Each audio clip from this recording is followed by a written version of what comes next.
उपासना समर्पण योग अध्याय 3 डे 72 विषय चल रहा था अंतरंग के इष्ट देव की उपासना ही सार्थक और सच्ची साधना है। तो अंतरंग के इष्ट देव में क्या बताया कि गौरी गणेश ब्रह्मा विष्णु महेश, ये जितने देवी देवता हैं या जो भी हमको लगता है कि दैवी प्रयोजनों के लिए जो लोग जो भी काम कर रहे हैं वो कहाँ है, कहीं बाहर नहीं है। क्योंकि बाहर का जो विराट ब्रह्म है उसके पास तो बहुत काम है, तो वो इंडिविजुअल एक एक व्यक्ति के अंदर घुस के सबका आत्मबल बढ़ाना और इस तरीके की चीजें नहीं है।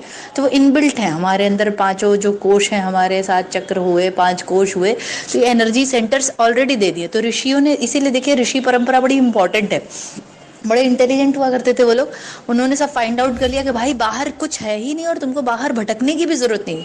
देखिए कितने अच्छी बात है ये कि हमारी निर्भरता कितनी कम कर दी आउटर थिंग्स पर, कि कोई भी चीज अगर हमको प्राप्त करनी है तो हम दूसरे का मुंह देखे बैठे, प्रकृति का मुंह देखते बैठे कि मेरे अंदर ये कमी है, वो कमी है, वो कमी, अपूर्णता की जो भावना है।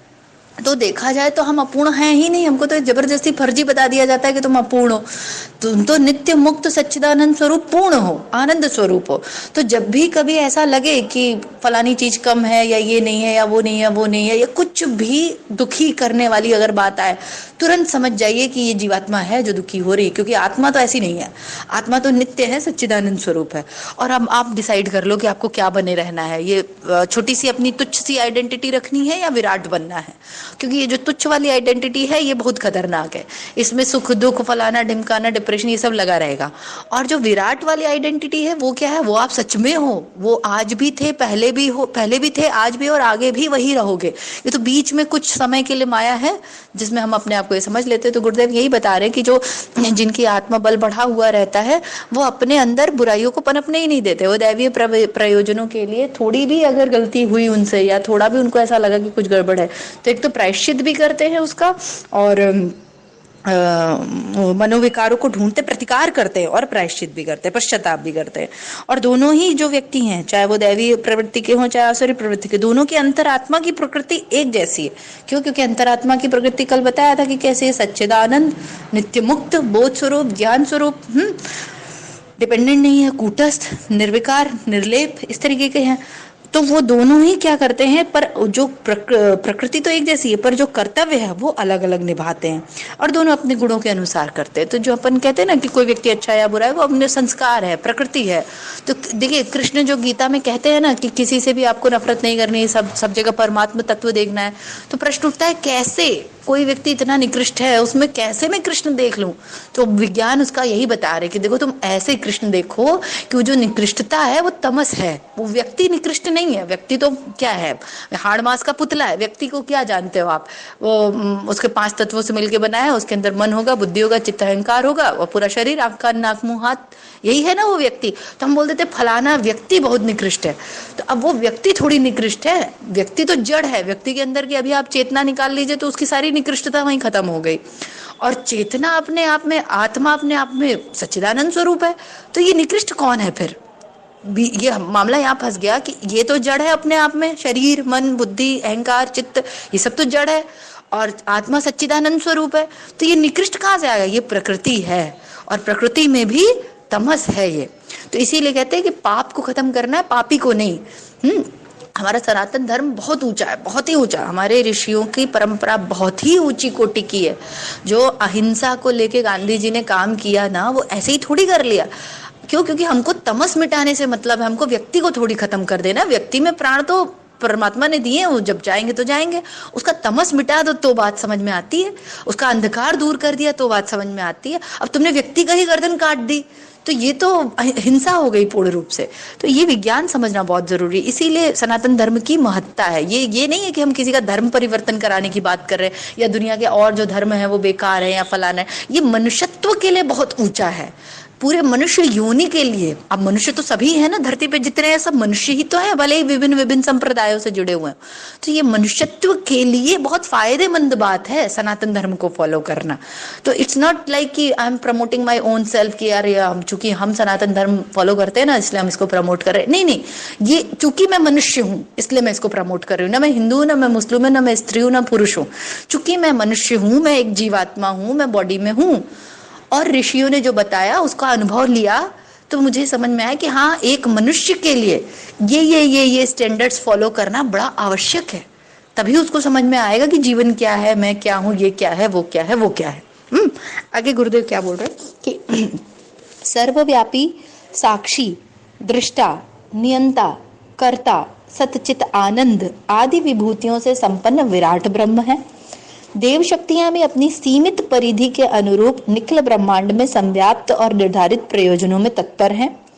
उन विराट सत्ताओं की उपासना संभव नहीं है। उपासना के लिए प्रत्येक व्यक्ति के भीतर उनका एक छोटा सा प्रतिनिधि मौजूद है। वाह, ग्रेट।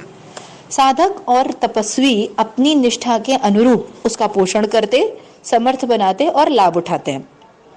एक ग्वाले की गाय स्वस्थ, सुंदर और बहुत दूध देती है। दूसरे की ठीक वैसी ही होने पर भी दुबली, रुग्ण और कम दूध देती है। इसका कारण दोनों ग्वालों की गो सेवा में न्यूनाधिकता का होना ही है। अपने अंतरंग में अवस्थित देवता को, भगवान को अपनी आस्था, निष्ठा, पवित्रता आदि विशेषताओं के द्वारा समर्थ बनाया जाता है। इसके उपरांत ही पूजा उपासना रूपी बाल्टी में दूध दूहने की बात बनती है। क्या मस्त बात बोली है गुरुदेव ने, एकदम शानदार। कि देखिए, एक तो है विराट ब्रह्म और देवी देवता। तो विराट ब्रह्म क्या है? वो सर्वव्यापी हैं, सब जगह हैं, साक्षी हैं, ऑब्जर्वेंट मोड में है, कुछ करते नहीं है, कुटस्थ है ना। साक्षी तो साक्षी क्या होता है? जो देख रहा है, ऑब्जर्व कर रहा है चीजों को, या ये कह ले जिसके प्रकाश में सारी चीजें घटित हो रही हैं। दृष्टा है वो, नियंता है, सारा कंट्रोलिंग पावर है उनके अंदर। कर्ता है, सच्चित आनंद स्वरूप है, एग्जिस्टेंस है, कॉन्शियसनेस है, ब्लिस है। एक तो ये विराट ब्रह्म की परिभाषा होगी। फिर हो गए देवी देवता। तो देवी देवता क्या है? देवी देवताओं का अपना अपना एरिया है। जैसे फाइनेंस मैनेजमेंट कर रहे हैं हम, अकाउंटिंग वाले अलग हो गए, बिलिंग वाले अलग हो गए, ऐसे अलग अलग डिपार्टमेंट होते हैं ना। तो इसी तरीके से जो देवी देवता हैं वो कैसे होते हैं, उनकी शक्तियां क्या होती हैं? उनकी शक्तियां थोड़ी सीमित हैं, निर्धारित है कि ये वाले भगवान जी के इतना एरिया है, वो वाला भगवान जी का उतना एरिया है, ये वाली देवी वो काम करती है, वो वाले देवता वो काम करते हैं। तो वो भी अपने अपने कामों में व्यस्त है। ठीक, तो विराट ब्रह्म तो ब्रह्म ही है, वो तो निर्लिप्त कूटस्थ है, वो तो कुछ करेंगे ही नहीं, मतलब वो तो आधार है, ऐसे समझ लीजिए, है ना। उनके ऊपर ही खड़े होके सारा ड्रामा चल रहा है या खेल चल रहा है। देवी देवता हैं, उनके अपने अपने एरिया है, वो अपना अपना काम करेंगे। अब ऑफिस आप अपने जाइए तो आप निश्चित अपना ही काम करेंगे ना। आपको जो असाइन किया गया, अब दुनिया जहान का तो काम आप करेंगे नहीं, तो वो अपने असाइनमेंट के हिसाब से अपने अपने कामों में लगे। तो अब ये प्रश्न उठता है कि क्या ये लोग हमारी मदद करते हैं जीवात्मा की? हम सब क्या है? जीवात्मा। मैं मेरा लेते हैं, मैं जीवात्मा हूँ। अब मैं बड़ी परेशान हूँ, मुझे समझ नहीं आ रहा है क्या चल रहा है, ये क्या है, वो क्या है, वो क्या है, मुझको कुछ नहीं पता, कुछ भी नहीं समझ में आ रहा है। मैं क्या हूँ, ये क्या है, वो क्या है, जिंदगी क्या है, ये दुख क्या है, सुख क्या है। तो भाई मदद कौन करेगा? विराट ब्रह्म करेगा या देवी देवता करेंगे? तो गुरुदेव कह रहे हैं ये दोनों के पास तो देखो टाइम है नहीं। विराट ब्रह्म कुछ करता नहीं है, निर्लिप्त है, कूटस्थ है, और देवी देवता बहुत व्यस्त है। तो इन लोगों ने क्या कर रखा है? एक व्यवस्था बना रखी है। चूंकि हम प्रकृति में हैं, जीवात्मा प्रकृति का हिस्सा है ना, मैं प्रकृति का हिस्सा हूँ, तो मेरे अंदर ही एक व्यवस्था बना दी है, जो सबके अंदर बना दी है, एक जैसी। अब वो दो आंख नहीं करते, और दो आंख करने के लिए ना बड़ा टाइम चाहिए होता है। कभी भी आपने देखा ना, द्वैत या किसी के साथ ऊंचा नीचा व्यवहार करने के लिए बड़ा दिमाग लगाना पड़ता है, बड़ा टाइम वेस्ट करना पड़ता है। तो उन्होंने सीधा सीधा बना दिया है कि भाई हम सबके अंदर देखो ये 5 कोष डाल देंगे, 7 चक्र डाल देंगे, स्थूल सूक्ष्म कारण शरीर डाल देंगे सभी जीवात्माओं के अंदर। अब हमारी छुट्टी, हम फुर्सत, हमारा काम इतना ही था। तो उन्होंने क्या किया? अपने ही देवी देवताओं का छोटा मॉडल सबके अंदर डाल दिया हुआ है। ये वही शक्ति केंद्र है सूक्ष्म, जिसको हमको जागृत करना रहता है, प्रकाशित करना रहता है, या बलिष्ठ पुलिष्ठ करना रहता है। ठीक, तो अब गुरुदेव ने इसका एग्जाम्पल गाय से दिया। किसी के पास 2 व्यक्ति हैं, दोनों के पास एक एक गाय है। तो एक व्यक्ति की गाय जो है बहुत दूध देती है और बढ़िया दूध देती है, और दूसरे व्यक्ति की गाय जो है बीमारी पड़ी रहती है, दूध ही नहीं देती और किसी लायक नहीं है। तो इसका कारण गाय में कमी नहीं है, इसका कारण ये है कि जो पहला व्यक्ति है उसने अपने गाय की काफी सेवा कर रखी है, बड़ा ध्यान देता है, नियमितता निरंतरता पे ध्यान रखता है, उसके भोजन पानी पे, चारा वारा पे, उसके मेडिसिन पे, और उसके अंदरूनी बाहरी सब तरीके से उसका ध्यान रखता है। आंतरिक तरीके से भी हर तरीके से उसको बढ़िया मस्त लगता है, तो उसकी अच्छा दूध देती है। और दूसरा वाला लापरवाह है, उसको तो लग रहा है बस हमारे पास गाय है तो दूध देगी। उसका दिमाग में क्या कंसेप्ट है कि अब गाय है तो वो तो दूध देगी ही। अरे गाय है तो उसको थोड़ा मेंटेन भी करना पड़ता है, तब वो अच्छा दूध देती है, नहीं तो बीमार है भी, और लेकिन बीमार हो जाएगी और एक दिन चली भी जाएगी। यही हाल हमारा भी है। तो हमको लगता है शरीर है, जीवन है और परमात्मा है, तो वो तो करेंगे ही, उनका काम है ना, वही बात है। आप तो भगवान है ना, करिए, हमारी इच्छा पूरी करिए, हमारी मनोकामना पूरी करिए, आप तो भगवान है ना। तो अपन ऐसे ही बात करते हैं भगवान से, हमारे पास ये समस्या है, इसको करिए ठीक। अरे वो कैसे करेंगे, उनके पास बहुत काम है। और वो पर ब्रह्म तो एकदम आलाए हैं, वो तो कुछ करते ही नहीं है, घूटस्थ है।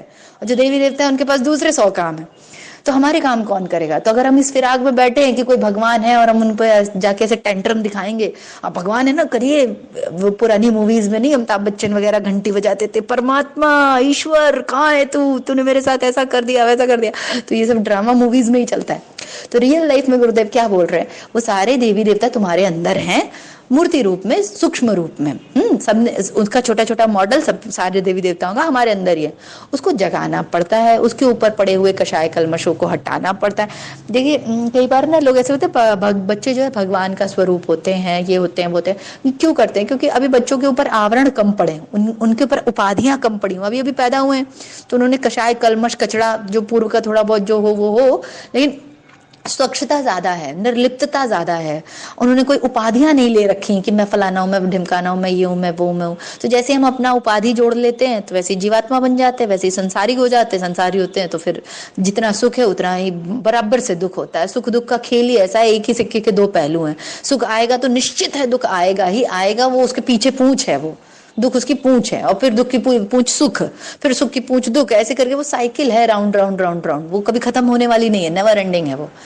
तो इसमें गुरुदेव क्या बोल रहे हैं कि तुम अपने अंदर के जो परमात्मा है, देवी देवता है, उनको बलिष्ठ पुलिष्ठ करो।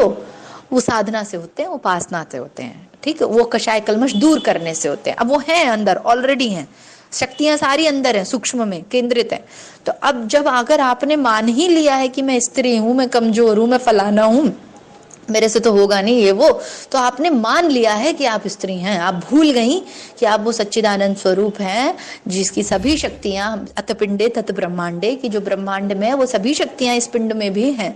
मैं भूल गई इस चीज को।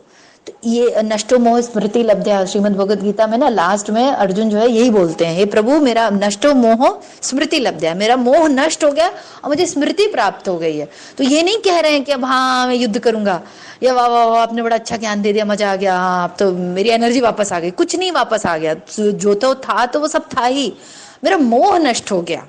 मैं पता चल गया कि नष्टो मोह स्मृति लब्धा, स्मृति आ गई, मुझे याद आ गया कि मैं कौन हूं।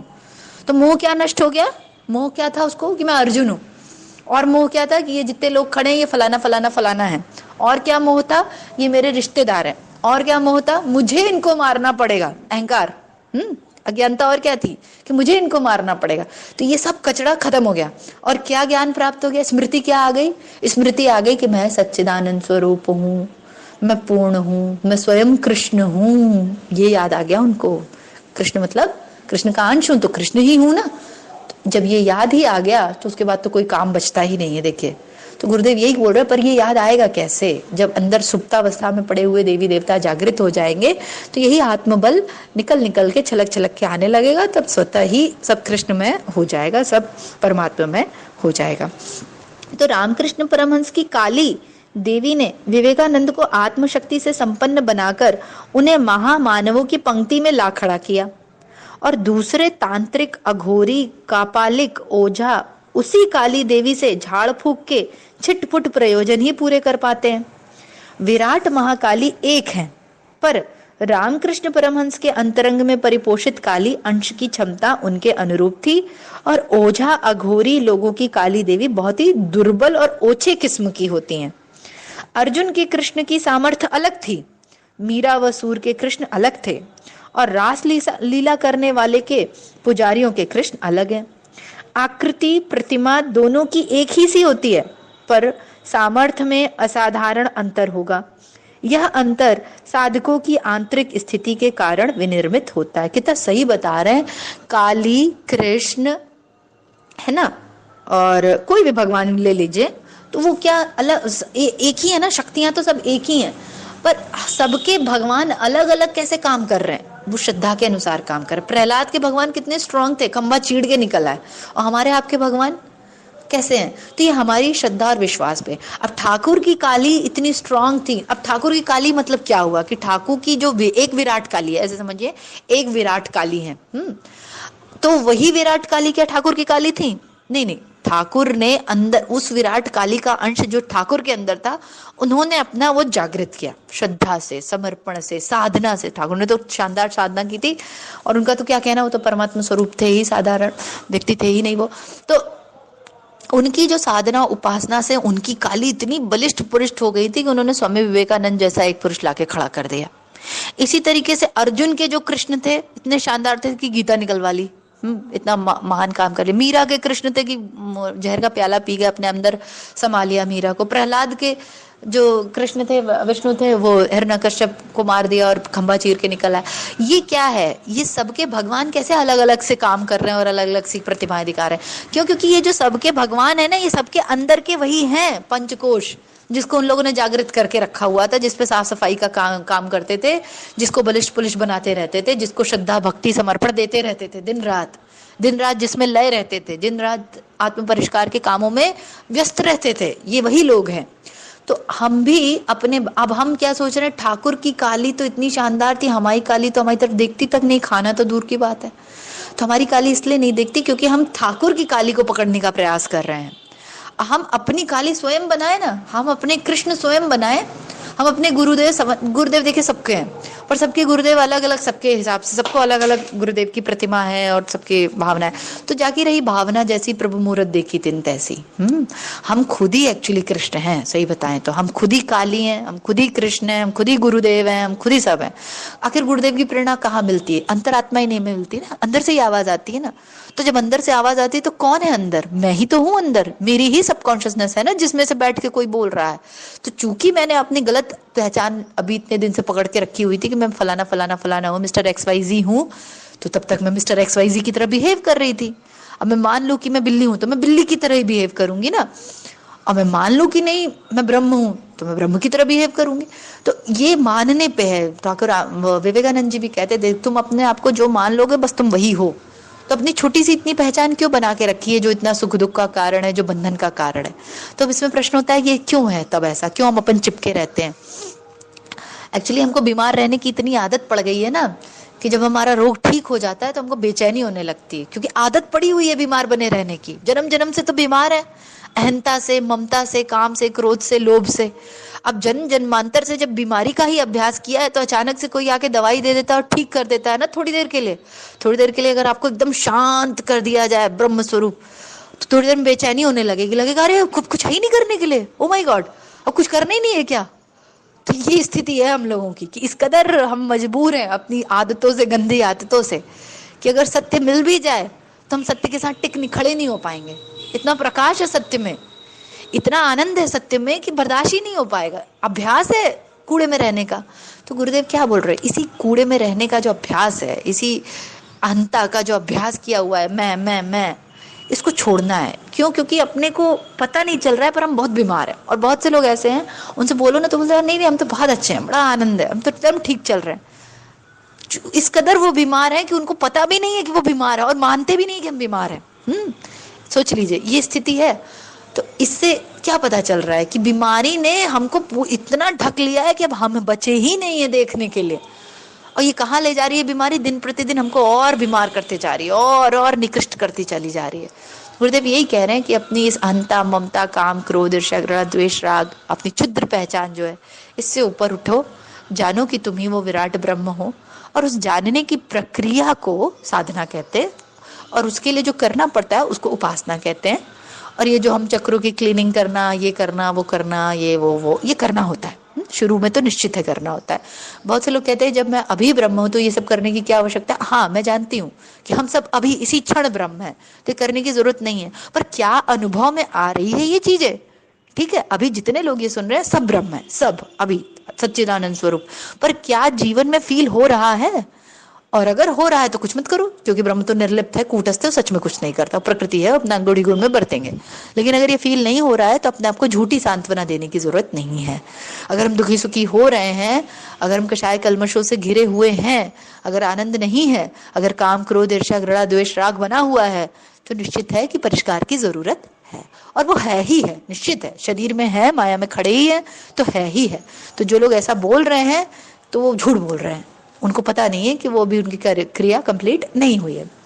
तो गुरुदेव यही बोल रहे हैं कि एक जो छोटा सा जो प्रतिनिधि मौजूद है देवी देवताओं का, इन्हीं को अपनी आस्था से, निष्ठा से और पवित्रता से इसको समर्थ बनाना है, तभी पूजा की उपासना रूपी बाल्टी में ढेर सारा दूध निकलेगा।